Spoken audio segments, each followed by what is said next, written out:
In this video, I'm gonna teach you a very useful steps on how to fix black and white display or black and white screen display in Windows 11 PC or laptop. So without any further ado, let's begin. The very first method that you can do is at the start icon, please make a right click, scroll up and click on Device Manager. Now in a few moments, you would be able to bring up a window like this, where here you need to navigate to Display Adapters and click on this forward arrow and select your graphic cards. So the moment you have selected your graphic driver, all you need to do is you need to make a right click and go with Update Driver.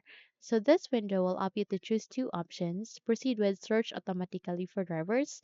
And if your computer says that the best drivers for your device are already installed, close the window, make a right click once again, go with update driver, but this time you need to go with browse my computer for drivers manually and select the second option, which is let me pick from a list of available drivers in my computer. So it will show you the compatible graphic driver that is good to your computer.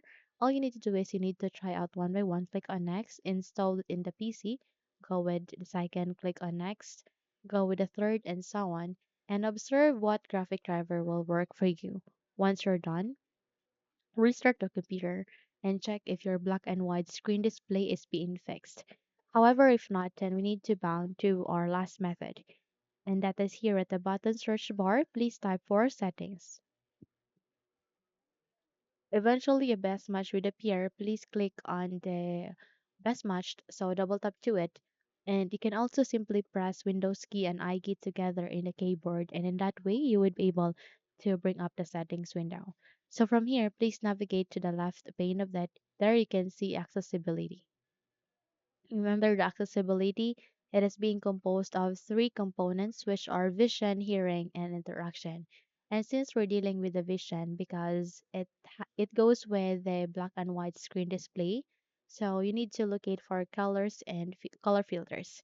So one of the factor or one of the reason why you face an error is that you have enabled the color filters. So it is very crucial to disable this one or to turn it off. So proceed to the switched option where you can see aligning to it and turn it off. And in that way, you have just successfully fixed the black and white screen display in your Windows 11 PC or laptop. So by that, you can now close the window and you're good to go. So if you think this video helped you a lot, then please don't forget to subscribe. Hit the like button as well as the bell icon to be updated for more tutorials like this. Thank you for watching this video and have a good day.